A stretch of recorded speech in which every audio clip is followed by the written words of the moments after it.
Hi boys and girls, this is Miss Pritchett and I'm here to read to you today.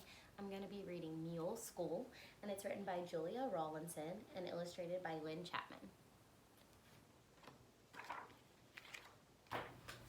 Stamper did not like Mule School. He liked the other mules and he liked lunchtime and playtime, but he did not like stubbornness practice. How we say no. Can't, won't, never. Go away. Every day his schedule was the same. 9 o'clock, stubbornness. 11 o'clock, kicking. 12 o'clock, lunch. 1 o'clock, stubbornness. 2 o'clock, kicking. 3 o'clock, home.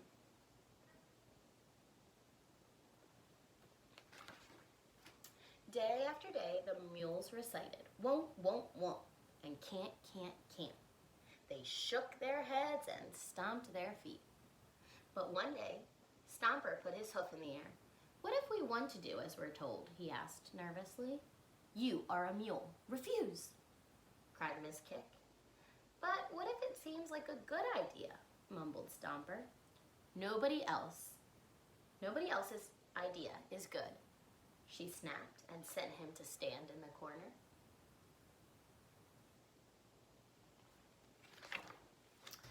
Stomper's first stubbornness test was to guard a pile of apples. He stood mumbling, no, under his breath. But before long, a scruffy pig snuffled up. My piglets are hungry. Could you spare some apples? She asked. Of course, Stomper nodded. Help yourself. The pig waddled happily off with the apples, but then Stomper gulped. He had forgotten to be stubborn. Fool of a mule, cried Miss Kick. You must never, ever give in to a pig.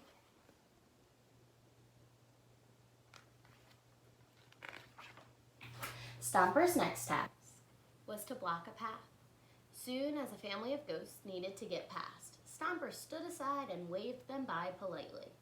But then the school mule's meanest mule, Biff and Bash, they jumped out and laughed. We are mules, we like to kick. Weakness makes us sick. They chanted as they circled him. We're going to tell on you. You were supposed to stop the goats, not let them go through.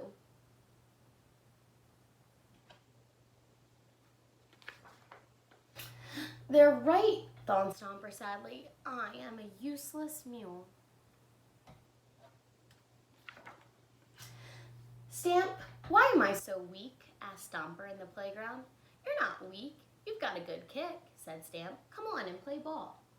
Stamp kicked the ball over the haystack, and Stomper galloped after it, forgetting all of his stubbornness troubles as he raced across the playground. They bashed and butted, they kicked and crashed until it was time for class.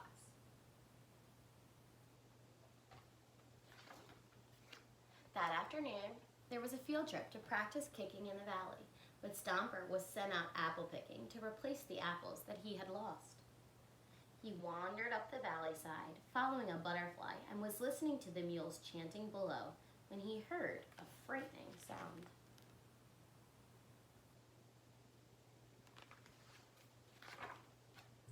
The dam above the valley had burst, and a huge river was roaring down. His friends were going to be swept away.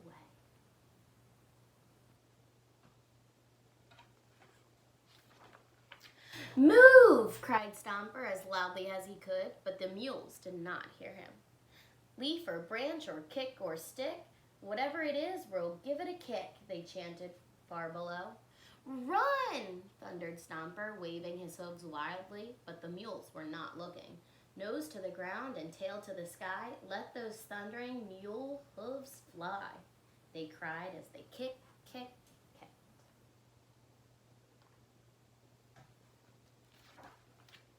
Then at last, Miss Kick saw the water swooshing towards them. She faced up the valley, dug in her hooves, bared her teeth, and cried, We are mules and we won't budge, even for a enormous flood. The other mules took up the cry. Their eyes were wide, their ears were back, but their trembling hoofs were planted firmly on the ground.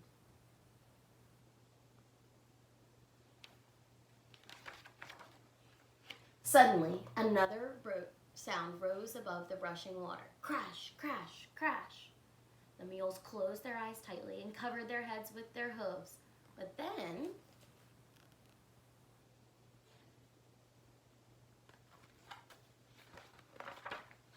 "It's Stomper!" cried Stamp with a mighty neigh of delight. Stomper's head was down, his heels were flying, and he was kicking with all of his might. Crash, crash, crash, crash. He kicked at rocks, he kicked at sticks, he kicked at broken branches. Wood and rocks tumbled down the valley side with a rumbling roar, making a new dam that whooshed the water safely away.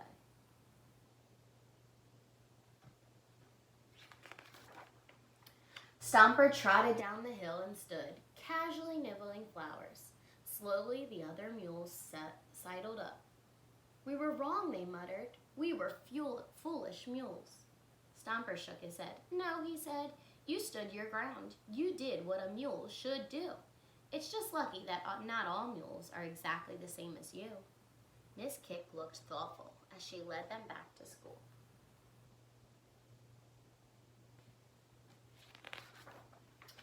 The next day at Mule School, the schedule read: 9 o'clock, stubbornness or poetry. 11 o'clock, kicking or flower arranging. 12 o'clock, lunch. 1 o'clock, stubbornness or hoof printing. 2 o'clock, kicking or musical mules. 3 o'clock, home. And at 11 o'clock, while Stomper happily kicked his way through class, Biff and Bash were down in the meadow merrily arranging daisies. Boys and girls, I hope you enjoyed Mule School, and I will see you soon to read another book. Stay healthy, and I miss you all.